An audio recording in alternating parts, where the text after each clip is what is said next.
Hey y'all, so today I am going to do a quick canning project. I'm going to can collards. Now usually I buy my collards, I roll them up, I slice them up. See how it says triple wash right there, just pointing that out.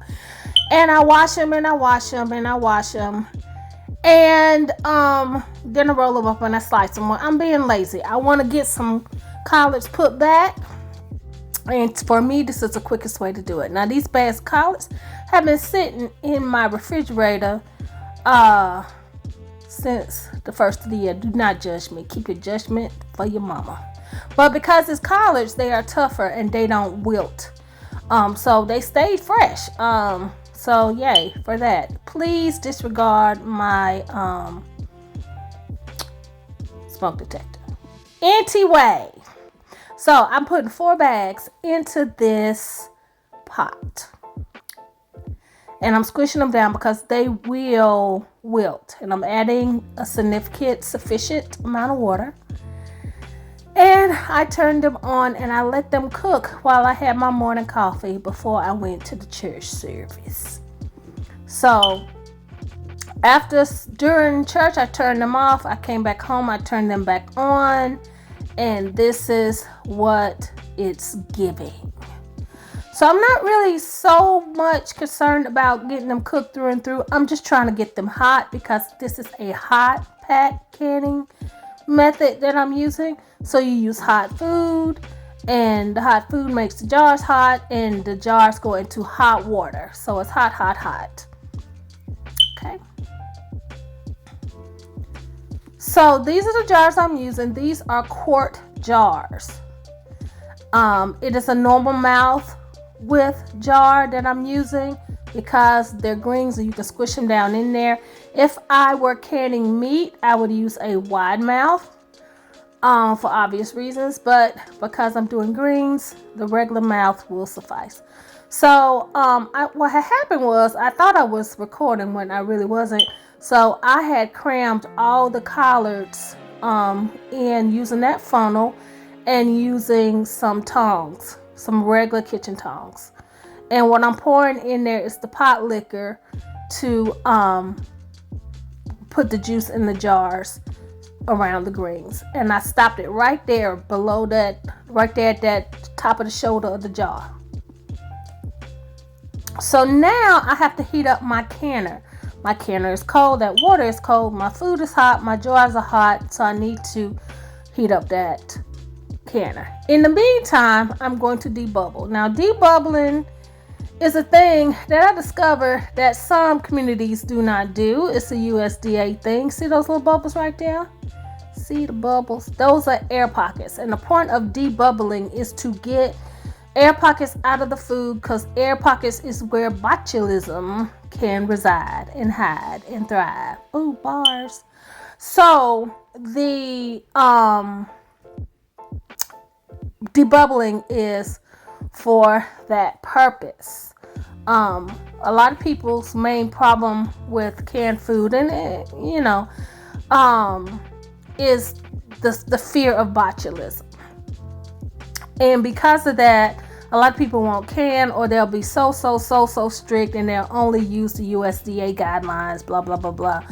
I will be talking about the USDA guideline process during this video, but sometimes I don't do what they say. Anyway, my kitchen, my rules. So this is canning salt, which means it has no iodine, or you can just get a regular salt with no iodine in it. The problem is the iodine. That's the problem. So you don't have to have kosher. You don't have to have pink Himalayan. You don't have to have anything that says canning salt. It just needs to not have iodine. And this here is sugar. We use raw sugar in my house. You can use white sugar. It don't matter.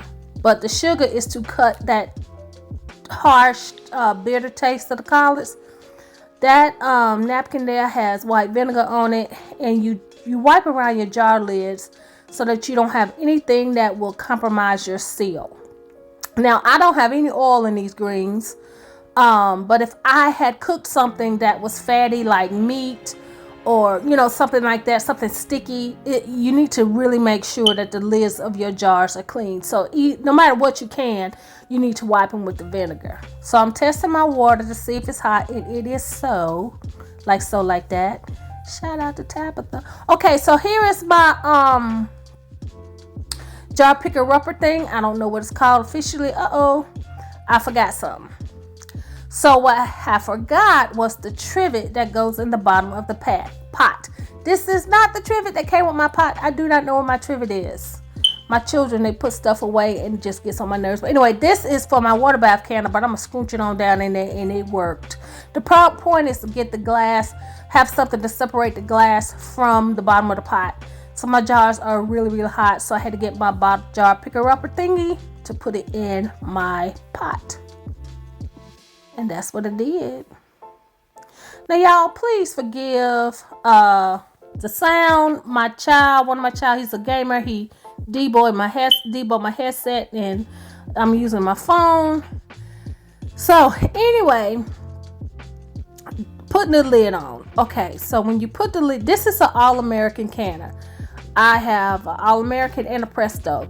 They do the same thing, y'all. Now, I like this All-American, but my Presto is just as good. So I'm lining up that arrow with the little divot right there on the side. And then you got to line it up. Now, here's the key, guys. If you have an All-American, see those little hooky things? You're going to put the hooky things in the little places, but you're not going to screw them until you get all the hooky things into place. Okay, yes, I said hooky things. I don't know what they're called, but don't do what I say. Do what you see here on the video.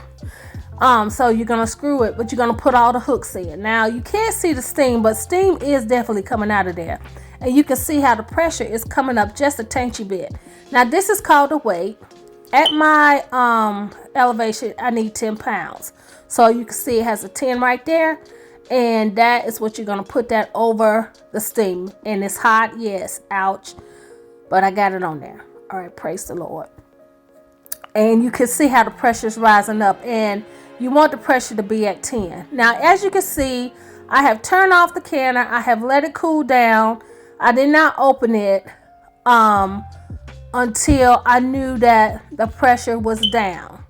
And I knew the pressure was down because that arrow was laying flat. So when you open it, you're going to open it away from you in case there's a bunch of steam. There was not that time, but there have been times when you open up that steam and it's like a facial. Okay, so that's it. Those are my collards. I hope you guys learned from this video, and please like, share, and subscribe because I'm going to be canning. Bye.